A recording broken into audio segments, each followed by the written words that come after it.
I'm speaking with three experts on narcissism, sociopathy, and psychopathy. And we spent the first 50 or so minutes talking about what these things are, how they manifest themselves, and so forth.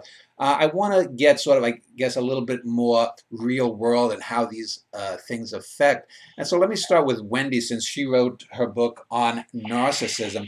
Uh, my wife, in the last few years, has had a falling out with a few former friends of hers, and she'd been looking up these people on YouTube, watching videos, and so she's acquainted me with terms like love bombing and hoovering and things like that, and overt and covert narcissists. And so I wanted to talk about a few categories. And I'll give you an example. Just recently, this past Thanksgiving, my wife and I went to my in-laws for Thanksgiving, and when we were there was this man who I guess worked in finances or something, and he was dominating the conversation, wouldn't let anyone speak. And when my wife and I talked about the arts that we're involved in, he ended up basically standing up at the table, pointing his finger at my wife and calling her a failure because she hasn't been published yet.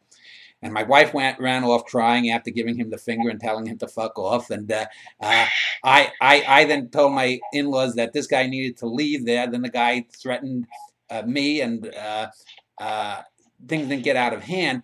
But that would seem to be what we would call an overt narcissist. Is that correct, Wendy? Yeah, that's a fairly overt narcissist, right? Yeah. No holds barred. Yeah.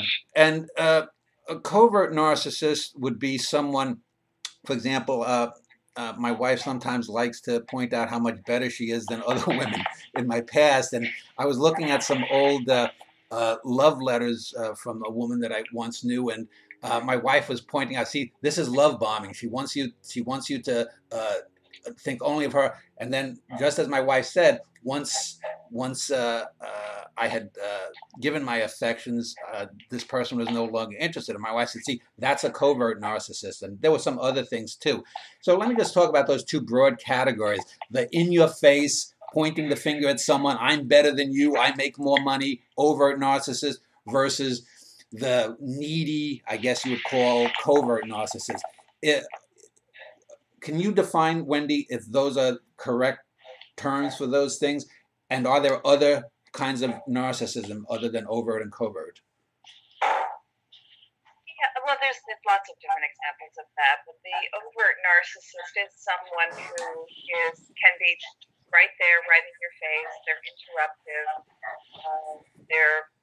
They come across in fairly disrespectful ways. They'll be insulting, they'll be critical, they'll bait and switch you. So in other words, they'll invite you to share your opinion, and then they'll blast your opinion as soon as you share it. So they feel entitled. They feel entitled to break the rules. They feel entitled to make up their own rules, and they do this in very outward, forward type of ways. They can be very, in my treatment room, they'll do.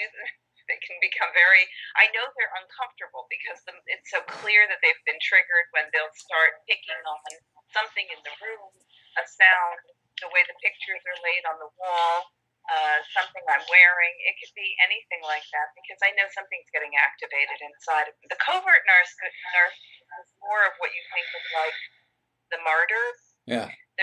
They can be passive aggressive, but that's another category. Would that be someone like the perpetual victim, that in their life nothing's ever their fault? It's that you think you had a bad day. Let me tell you about a bad day. Yeah. You think you have it rough. I'll tell you what it's like to have it rough. So their pain is always superior. Their suffering is superior. Their victimization is superior. I would never tell people how much money I donate to charity. This is kind of moral self-righteousness that they're still superior and self-absorbed, but it's all kind of as if it's happening behind the scenes, and they're not really complaining, and yet they're always complaining. So, I say this in sort of, somewhat cynical terms, but the covert ones frustrate me even more. I find working with overt narcissists, actually, it's right out there on the table. Yeah. It's a little harder with covert because they're a little more removed from the reality of, their own, their own narcissism, basically. Well, do both overt and covert narcissists need to have the attention? Like I said, my wife had familiarized me with the term hoovering. For example, this one woman that I was mentioning years later had contacted me out of the blue after I was married and whatnot, and my wife said not to answer it, but I was kind of stupid, and I said, well, she's just saying hello and whatnot. So I wrote back a friendly email or whatnot, and I never heard from her again. And she said, "See, she wasn't going to respond to you. She just wanted to know that she could get your attention and whatnot." But like that, the overt narcissist at Thanksgiving, this is someone that whenever anyone popped up with an opinion about anything, or if people were having side conversations that didn't involve him, he had to involve himself. So either way, it has to be about them, whether they're just getting your attention momentarily or they're demanding it, right? Well, if it's it could be happening in fantasy, so it might be that they're more the quiet narcissist who just engages in their own grandiosity and fantasy. Getting your attention is happy enough because she's inserted herself back into your life, and you've given her the response that she's still meaningful and on your mind. And where the overt narcissist inserts themselves very explicitly, feeling their sense of importance and this entitlement to express their opinion even when they're not being invited to express their opinion, because they always feel like they have a contribution to make. This is their way of being important. It's almost always a compensation for some kind of insecurity. And if it's more extreme than that, to go back to what Dustin was saying, it could be that there's a lot of impulsivity in their makeup, so they can't even control that behavior. Yeah. Well, let me turn to Paula and sociopaths. I know you've written, it seems from what I've looked up, more about personal sociopaths and personal relationships. But for example, I've also known bosses that were sociopaths. I once worked at a company for 364 days of the year. The boss we had was a terrible human being. And then on Christmas Eve, he would pass out company turkeys and give out Bible verses and smile at everyone. Are there different varieties of sociopaths, those that are sociopathic in personal relationships only, those who are sociopathic in business relationships only, and those who are sociopaths all around? Well, I think a single sociopath can wear many masks depending on who his audience or her audience is. So, for example, in the workplace, I've discovered that people who are managing individuals who have sociopathic tendencies, who are managing people, one of the telltale signs of a person like that is that there's chaos all around them. They enjoy disorder. They enjoy causing people confusion. In personal relationships, it's called cognitive dissonance, where the victim doesn't know whether he or she is coming or going because the perpetrator of the abuse, the sociopath, is praising them one day and then persecuting them the next. And then the next day, the perpetrator is acting the victim. So like there's this triad of roles that the sociopath could use. But in the workplace, it's very confusing because you've got individuals who want to please their manager, this person, but they keep changing the goalposts.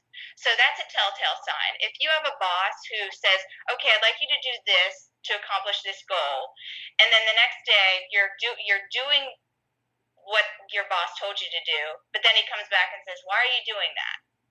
You told me to do it because no, I want you to do this.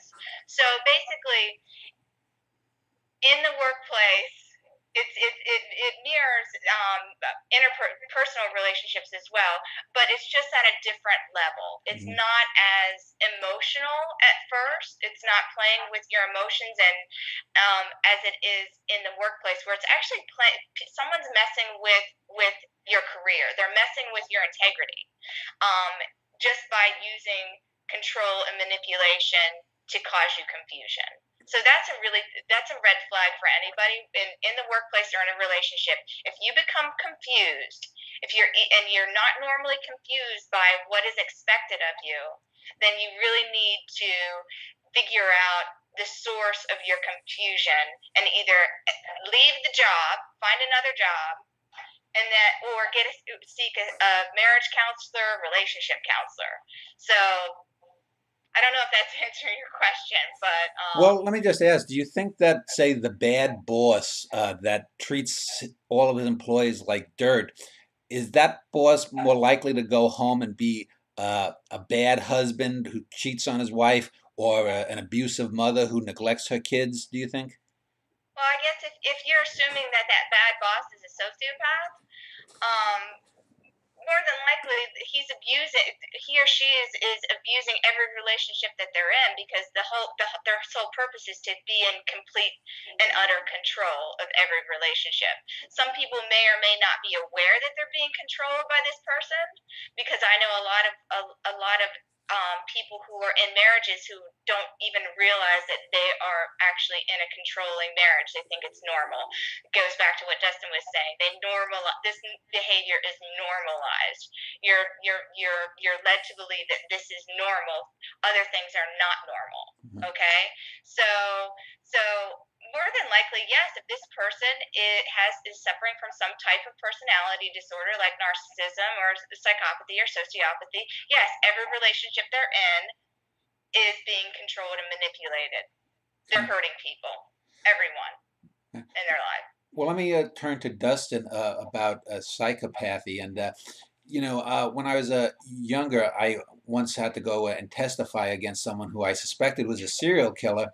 And I also grew up in a very Goodfellas-like environment. And when I think of the really bad people, the psychopaths, you think of someone who is a terrorist, or someone who's a mafia hitman, or someone who is a serial killer.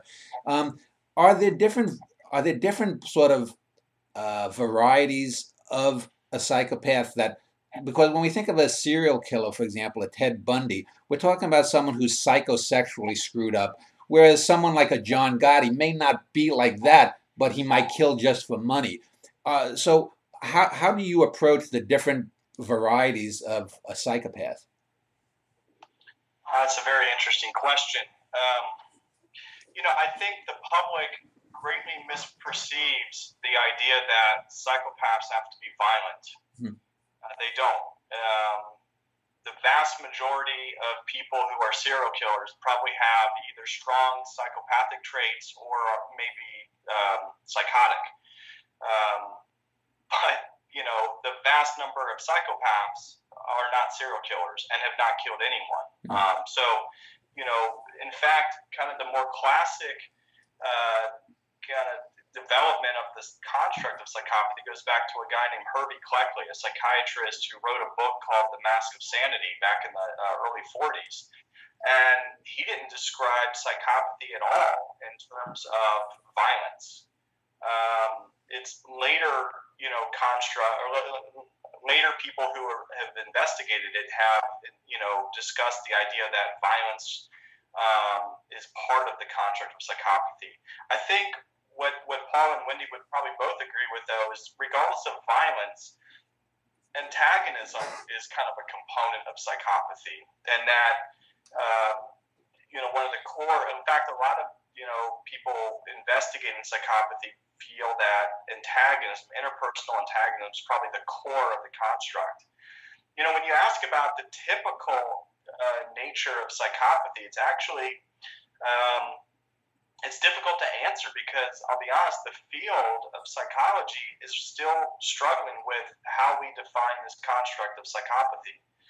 There's a huge debate going on right now about the underlying traits that are part of the construct of psychopathy. Where the debate seems to be centered on is not whether antagonism or impulse problems are part of it, but this construct of fearless dominance or boldness, kind of the suave, bold interpersonal style, kind of the person who has a high level of self-assurance, seems to be socially potent. That's really where the debate lies in the field of psychology, is whether or not that's part of psychopathy. And if in the camp that disagrees with including that would say that those are actually pretty good qualities. They're positive qualities. They seem to be negatively correlated with other aspects of mental illness, and therefore, if boldness and fearless dominance is part of psychopathy, why is it so strongly related to to positive mental health versus negative qualities? So I think that's part of where the debate is. And so when you ask what is a typical psychopath, it's really difficult to answer that question because I don't think our field is completely settled on a definition of psychopathy. Well, was that, just to get back to the semantics of the difference between sociopath and psychopath, was because the term sociopath is the most recent term of the three. Narcissism goes back to the Greek myth, and psychopathy goes back about 150 years. I think sociopathy only about 30 or so years. And I thought that sociopathy was a term developed basically to mean a more mild form of psychopathy. Am I wrong in that? I don't know. I mean, I think there's debate about that. The term psychopathy actually was the original term. Here comes my little friend. I knew this would happen. Honey, Daddy's working right now, okay? Can I get you in a second? These are my little helpers. I'm going to actually have two girls who are going to grow up being able to spot psychopaths before So, the term sociopath it's been around for a while. And actually, when you look at the first diagnostic manual, the DSM-1 that came out in 1952, it was actually called sociopathic personality disturbance. And it wasn't until later on that the term got switched to antisocial personality. And psychopathy's been around for a long time, although it's not part of the official diagnosis. I think some people would say sociopathy is a milder form of psychopathy. Others would say that sociopathy is really the part that has been more motivated by social influences, whereas psychopathy is really a more neurological condition and more driven by psychological factors. Okay. Let me turn... I want to turn to Wendy and Paula and give two examples in both narcissism and sociopathy and get their opinions on them. The first category, let me go with Wendy. I want to talk about what I think was a narcissist that I knew and just give you an example and see if you would agree. Because the reason I want to do this in this segment is because anyone listening to this may recognize certain traits. I once worked a job and I was a trainee, and the train. Okay, thanks, Dustin. And I was a trainee, and the trainer I think was a narcissist. This person, this was male, was a former bodybuilder, and he was training me to do certain things, and I followed everything and did everything as he was doing it. It turned out that some of the things that he was training me were against the company protocol, and eventually I suffered the wrath of that because it turned out he was involved with the female boss at the time. But more than that was he came after I had gotten into trouble. He came to me and said, I'm sorry that you got in trouble. You're not the one who should have gotten in trouble. And I said to him, well, there was only two of us there, so if I'm not the one who should have gotten in trouble, but he didn't come out and admit that he was the person at fault. He wanted me to sort of give him my sort of, it's okay, kind of thing without actually admitting it. Is that something that would that be considered a narcissistic trait? Because I suspect it is, Wendy. Well, it could be. I mean, I'm always careful not to jump to conclusions on any of this without a thorough, investigation into this personality. But it could be, and here's why it could be: because narcissists are always looking to be off the hook. I mean, they have a really hard time with accountability and responsibility for their errors and their behavior. So, tossing it over to you or trying to redeem you by saying, you really shouldn't have taken the fall for that. Well, isn't that heroic? So there's a kind of. But he wouldn't apologize. He wouldn't say, I'm sorry. That was the thing that stuck in my mind is he did everything up to admitting that he was the person at fault without actually apologizing. Yeah, because the apology, in my book I talk about the redemption of the sinner versus compassion for the wounded. They're always trying to redeem themselves, restore their faith, restore their sense of okayness and righteousness. And the only I'm sorry you'll get is the I'm sorry that comes with a but, defensiveness, and some kind of explanation, or something very callous and cynical that's just sort of making fun of your hypersensitivity. So they're not apt to apologize in a empathic way that really suggests they understand, what you've suffered as a result of their acts. And they can, sometimes fool you into thinking that their apology is actually remorse, when in fact it's really about coming to the rescue and being your hero. Now, that being said, I mean, they can learn to differentiate the two. It takes a lot of work to get there. But I think it's an example of the possibility of a narcissistic trait. Dan. Well, let me turn to Paula, and I want to give another example that I'm not sure whether it would be considered narcissistic or sociopathic. About 20 years ago, I worked at a Fortune 500 company, and one of the people I worked with on my team was this fellow who was sort of an older version of that old TV sitcom character, Urkel. He was sort of this overgrown black nerd with glasses, and he was very timid and very shy. And he got involved with a woman at our job who was quite physically attractive. She was a single mother. She had dated one or two other guys where we worked, and she was known by both the males and the females as being very erratic, highly erratic. And so she dated, after breaking up with her previous boyfriend, she and the Urkel fellow dated for about 6 months, maybe a year, I'm not sure. And then after they broke up, he was devastated, and she went around basically just talking about what a terrible person he was. He eventually had a bit of a meltdown, left the company. And I'm just wondering, is that the kind of trait that would be considered sociopathic or narcissistic, or both, do you think, Paula? Well, that would be tough, too, for the same reasons that Wendy mentioned, trying to define someone as a narcissist. Without really knowing the insides of the actual relationship dynamics, it would be very difficult to, if does that sound like an archetype? I'm sorry? Does that sound like an archetype of either one? I can't know what people did behind closed doors, but I'm just saying archetypally. Was this Urkel type guy, was he at a vulnerable stage in his life? Was she promising him? These are the things that we don't know. Was she promising him something if he became, got in this relationship with him? Why did the relationship end? There are so many unknowns, right? With this example, it would be really super difficult for me to determine, or even want to start to judge this. Well, let me just ask you then. Can you give me an archetypal sort of sociopathic relationship that you've studied or written about? Well, I can give personally you or personal friends. Yeah, go ahead. Go ahead. So like I said,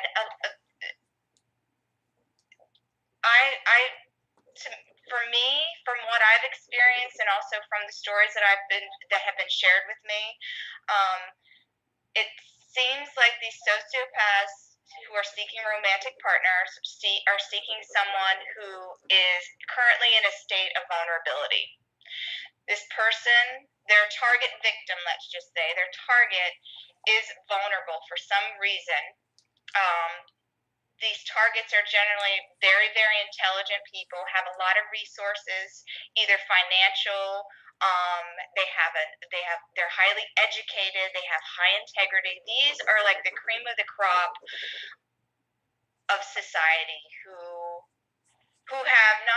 also have a lot of compassion, passion, integrity, intelligence. And here's a sociopath who wants that and sees that, but also at the same time, the target is vulnerable. Either she's just coming out of a divorce, a relationship, she's lost her job, she's lost her job, some kind of disorienting dilemma is happening in his or her life, and they're feeling vulnerable, and they're at a weak place in their life. The sociopath swoops in, okay? recognizes this because they have a very good ability to read situations. They're great observers. They sit back and they assess. And this is from my experience with them. And they say, okay, what is in it for me to get involved with this person? And they see a lot of things. So, I call sociopaths, one of the things that I refer to them as, they are information swipers. They steal other people's intelligence and use it as their own. So if this person that they're getting involved with is, say, like I said, in a position where they're a professor or they have a management position and they have money, but like I said, they're still in this vulnerable position, this sociopath swoops in, and I'll use the terms that your wife uses. They love bomb their target. You know, they put them up on this pedestal. These are red flags for anyone. Someone who doesn't know you, how could you possibly know? How could you possibly have this opinion of me? This is what it should be going on in the target's head. How can someone who's just met me possibly have these high opinions of me? They don't even know me. So what happens is they swoop in, they put this person up on the pedestal, and then they start tearing the person apart. And this happens insidiously over time. This doesn't happen like immediately or within, the first few nights of their intimacy. It happens insidiously over time, depending on what the sociopath wants from the target and how valuable he sees this shiny target in front of him. So the relationship could last as long as maybe 3 months. He gets what he wants, he gets what he wants, and then discards the target. Or it could last a lifetime. There are people that are in these relationships and the sociopath uses them as a status. Well, it's interesting. It's interesting you mentioned that, because I mentioned the fellow at Thanksgiving, and the interesting thing was I asked my in-laws, why did they invite this nasty guy over, and they said, well, my mother-in-law is friends with his wife, and his wife has fibromyalgia, and this fellow apparently takes care of her, and so we were thinking that she's so dependent on him physically that she basically has to put up with his excesses in public. So well, and then that leads me to another theory that I have. I wonder how this woman ended up being diagnosed with fibromyalgia, because fibromyalgia just doesn't happen to a healthy person.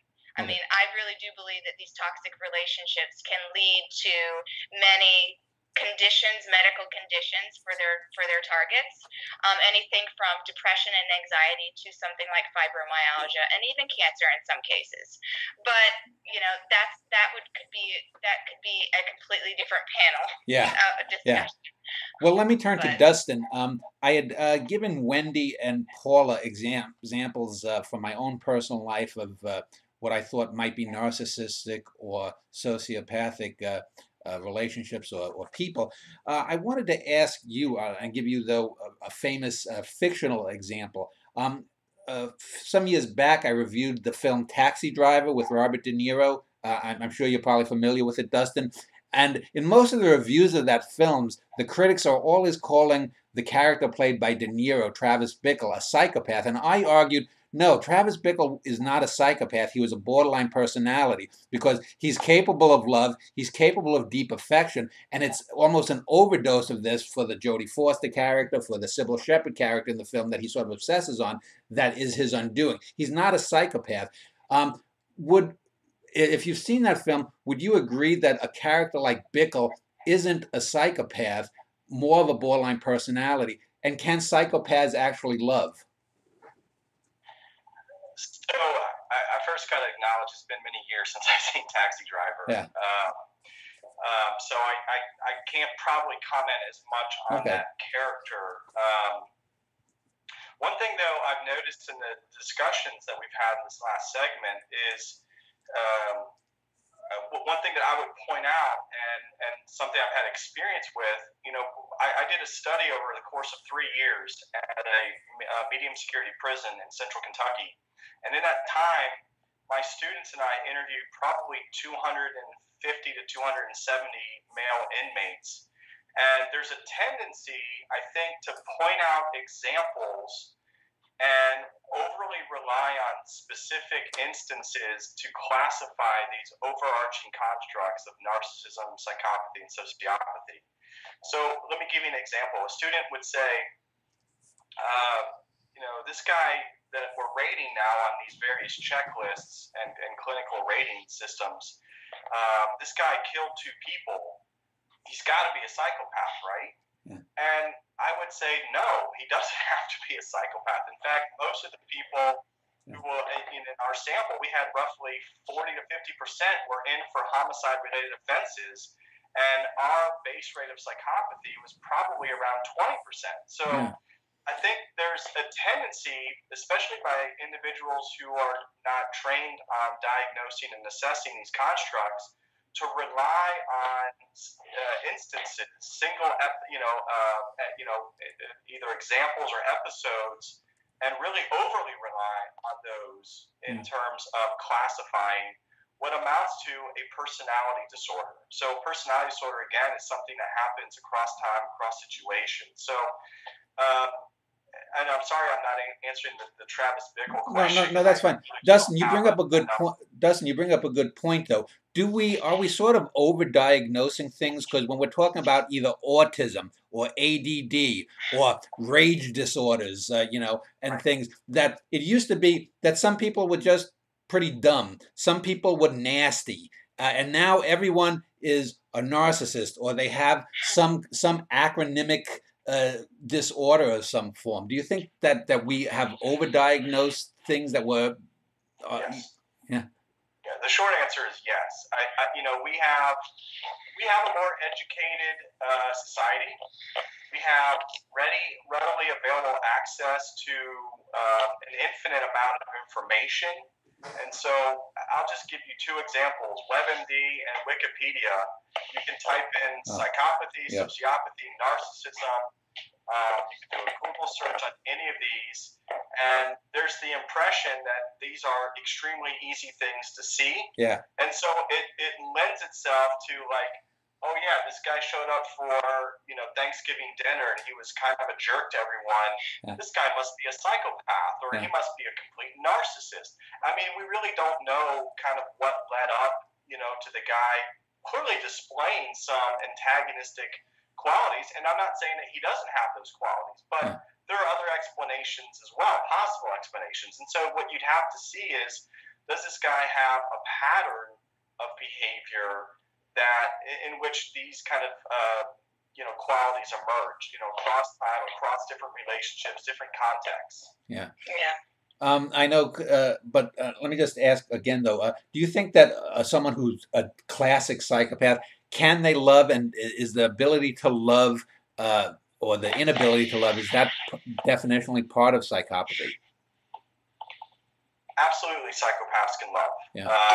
Some of them.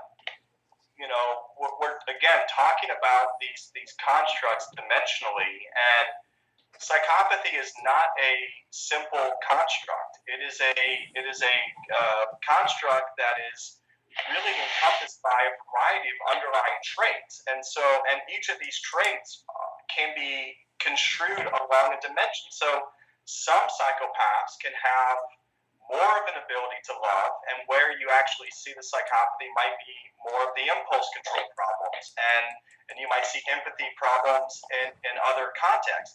I'll give you a classic example, and you guys can look this up if you're not familiar. There was a guy named Richard Kuklinski, also known as the Iceman. Yeah. He's a real life person. I mean, he's no longer with us, but he was alleged to have been a hitman for the Gambino crime syndicate. Yeah. And over the course of 20 years, may have murdered, 100 to 250 people, depending on what source you go on.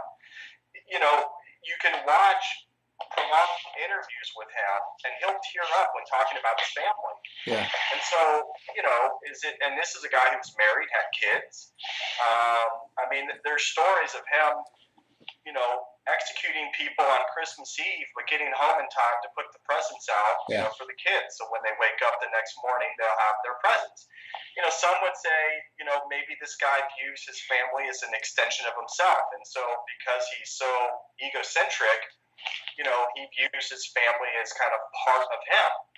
But you could also see that this guy seems to have what appears to be some level of love or affection for his wife and children. Yeah.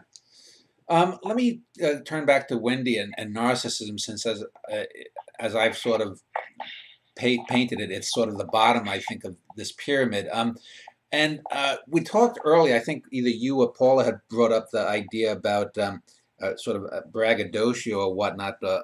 But it seems to me that, and I'll give you an example, LeBron James, people who are watching this many years from now, is probably the best basketball player on the planet. His team won the National Basketball Association title last year. And during the course of the playoffs, he said, I'm the best basketball player in the world, and I'm going to, and he several times he said this. Now, some people would say that's narcissistic or that's braggadocio, but if the guy can back it up and he is the best basketball player, is he really a narcissist? Wendy? I'm back towards what Dustin was just talking about and what I said earlier about the example. I'm always loath to jump in and call someone, a narcissist or a psychopath or a sociopath based on just a little bit of information or a certain behavior on the television or even a conversation.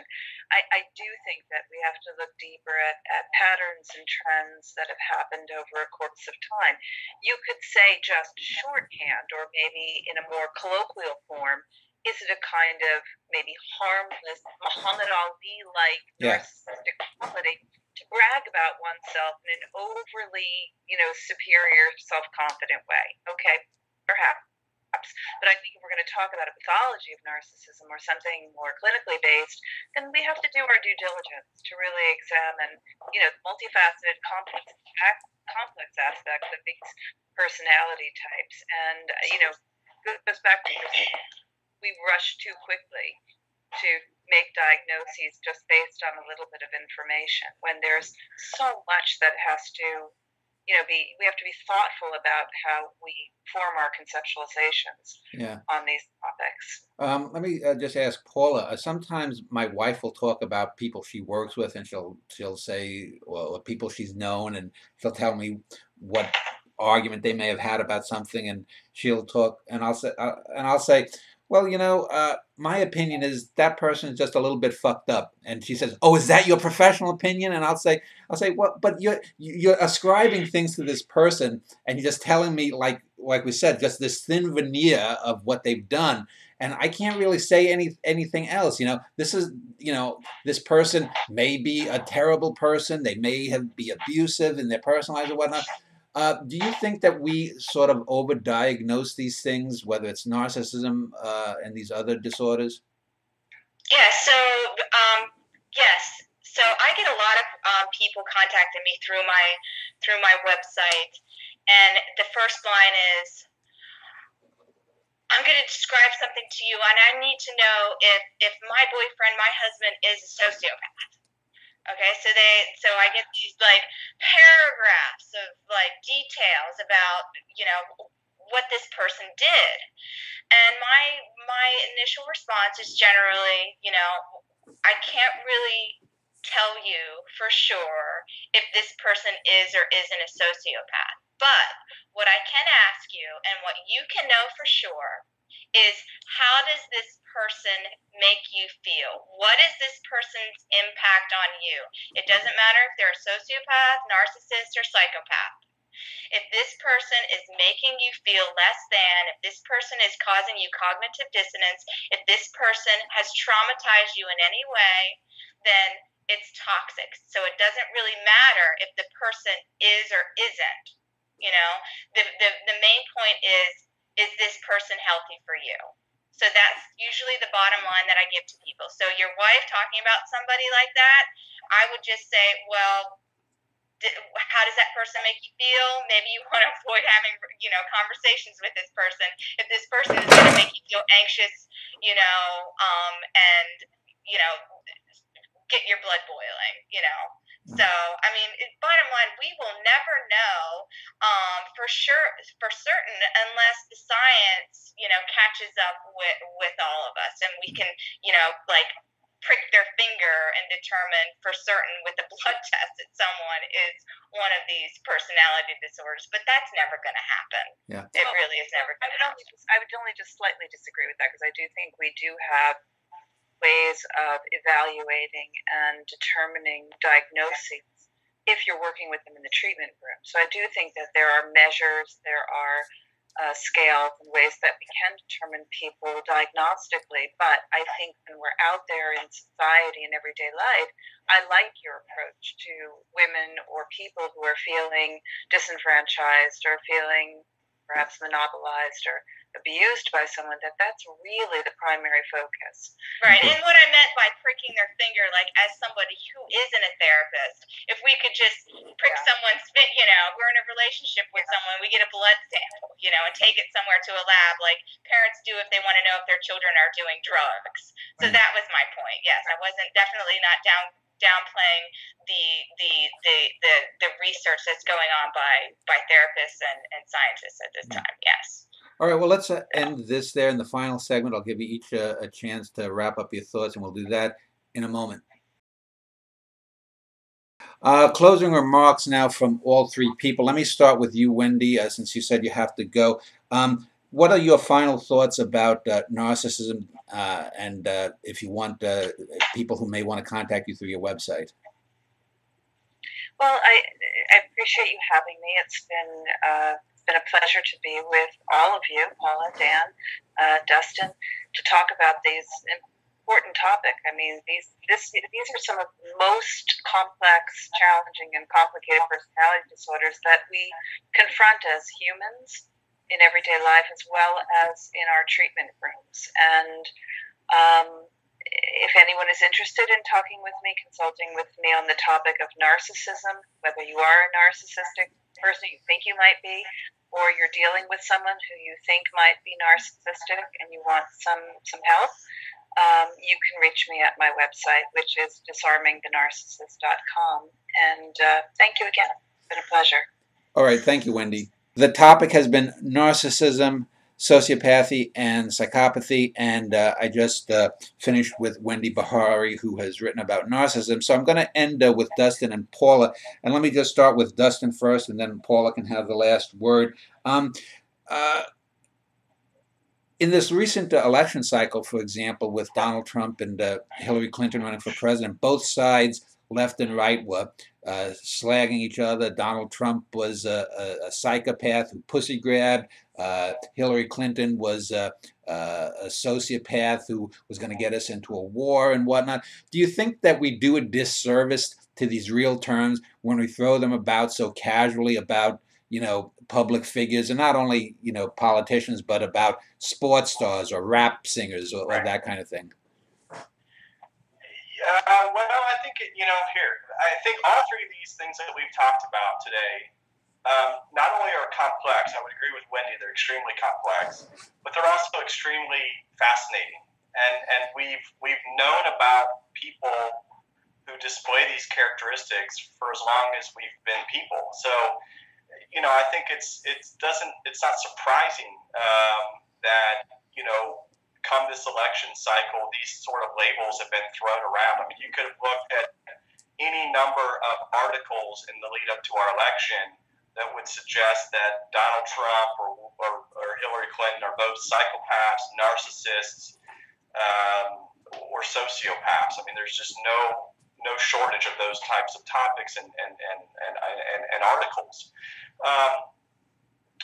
What I would say is we have a colloquial sense about what these things mean. People throw out the word narcissist, psychopath, sociopath all the time. They're in our films, they're in our news, they've kind of made it into the cultural lexicon that we all use. So I think where there's a disservice is when people have a lot of confidence that they can quickly and easily, apply these labels to people that have not been formally assessed. One of the things in the last kind of topic, the last part of the show today, has been on kind of addressing an issue I would call confirmatory bias. You know, when Paula, when you get people who email you and say, "Hey, I'm thinking I'm in this relationship, and this person's a sociopath." And by the way, I also agree with Wendy that your approach is brilliant. Like, it doesn't really matter what you call them. If they're invalidating you, it's not a healthy relationship, and you should probably not be a part of it. But you would probably also agree that they provide a description that fits the preconceived notion that they're a sociopath. And so they'll point out every example that confirms their impression that they're a sociopath. And they're contacting you on your website because you've written a lot about this topic. And so they're finding sources like yourself. They're pointing out examples that fully support this notion that their partner or the person they know is a sociopath. And they're describing it because it's, you know, people have a sense very quickly that this person fits into this, what I agree with all of you guys, that these are very complex things. And so, yeah, I mean, I think everyone can be a therapist, everyone can be a doctor these days and kind of throw out these terms. And I think it probably does do a disservice because these are really important labels. No one wants to be labeled a psychopath, a narcissist. I mean, they're very pejorative terms. Yeah. And in the work that I do as a forensic psychologist, I'll tell you, if a judge or a jury hears the word psychopath applied to a defendant, research shows that they are much more likely to find this person guilty and much more likely to apply a more harsh sentence. And so these terms have very real-world implications. And usually the implications are it's not good for the person being labeled, you know, a psychopath, a sociopath, a narcissist. Yeah. Well, Dustin Wigan is a professor at Eastern Kentucky University. I'll link to his webpage as well as the web pages of Wendy and Paula. Paula's is lovelifeom.com. Let me just end with you, Paula. And when we talk about real life implications, I think back many years ago, there was a time when I knew someone who had called another person a sociopath, and I don't think that they were. And what happened was later on, another person used the same term, and I didn't really react to it. And the person the second time, I think, really was a sociopath and did a lot of damage to other people. Do we run into sort of the boy who cried wolf syndrome sometimes by doing that? Because if we're not careful, we can sometimes overlook people who really are damaging if we label people damaging who really aren't as bad as we think. Absolutely, absolutely. So one of the kind of phenomenons that happen when people start finding blogs like mine and they start researching sociopathy and psychopathy, they start seeing sociopaths everywhere. Everyone's a sociopath, okay? And it's super dangerous, you know, because they get so inside this information and they fail to look outside looking at themselves, you know, they fail to go outside of themselves and look at themselves. So yes, there's definitely a danger if we're not disseminating the information in a careful and idealistic way. So I absolutely believe I want people to understand this information. It's so important, but it takes time. It takes commitment. It takes people like the three of us today getting together and having this conversation, and hopefully people will tune in and actually watch this interview, watch this discussion to realize, hey, there's still a lot I need to learn. You know, just because I read this site or this book, you know, I can't go around, you know, labeling people, you know, as narcissists, sociopaths, and psychopaths, because it really does, like Dustin says, it does all the research and all of the dynamics of these disorders a disservice if we're just using the terminology just all willy-nilly and not really using enough of our intellect to discern truly what it is that we're looking at. Is it okay if I add something real quick? Yeah, go ahead. I did a talk a couple of years ago at my university for the general public about my research with psychopathy, and I invited some of my colleagues who were local judges and attorneys, and I got a lot of crap from my attorney friends, mostly defense attorneys, because they said, after your talk, the local judge, I'm not going to tell you who it is, he in open court would say, I think this guy might be a psychopath. And so he heard my talk and was interested in it. And for like the next 2 weeks in open court, he's having discussions with attorneys, maybe a drug court client or someone saying, oh my gosh, I think this guy's a psychopath. And I got a lot of crap from my friends saying, this judge, he thought everyone was a psychopath after listening to you. Yeah, that's not good. I know I once worked in a children's court sometimes, and it's amazing the way, well, I won't even get into it. But anyway, I want to thank Dustin and Paula, and also Wendy, who's not here any longer, for their thoughts, and thank you for a good show. Thank you.